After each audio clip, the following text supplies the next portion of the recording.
தமிழகத்தில் நிலவிய அசாதாரண சூழலிலும் திமுக ஆட்சிக்கு வர வேண்டும் என்று மக்கள் விரும்பியதில்லை என மத்திய இணையமைச்சர் பொன் ராதாகிருஷ்ணன் தெரிவித்திருக்கிறார். தமிழக அரசியலில் மக்கள் மாற்றத்தை விரும்புவதாகவும் அந்த மாற்றத்தை பாரதிய ஜனதா கட்சியால் மட்டுமே ஏற்படுத்த முடியும் எனவும் அவர் பேசியிருக்கிறார். இவ்வளவு பிரச்சனை ஆயாச்சு, ஏறக்குறைய 2 மாசமா இவ்வளவு பிரச்சனை இருக்குது. 89 சட்டமன்ற உறுப்பினர்களை கொண்டு திராவிட முன்னேற்ற கழகம் இருக்குது. கூட்டணியெல்லாம் சேர்த்தாச்சுன்னு சொன்னால் 98 சட்டமன்ற உறுப்பினர்கள் அவங்க இருக்காங்க. தமிழ்நாட்டில் யாராவது ஒரு ஆளாவது, திமுக தவிர்த்து யாராவது ஒரு ஆளாவது திமுக ஆட்சிக்கு வரணும்னு சொன்னாங்களா? யாராவது பேசுனாங்களா? திரும்பியே பார்க்கல.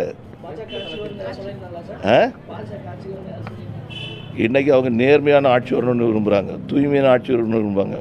அது பிஜேபி தவிர வேறு எதுவும் கிடையாதுங்கிறதும் அவங்களுக்கு தெரியுது.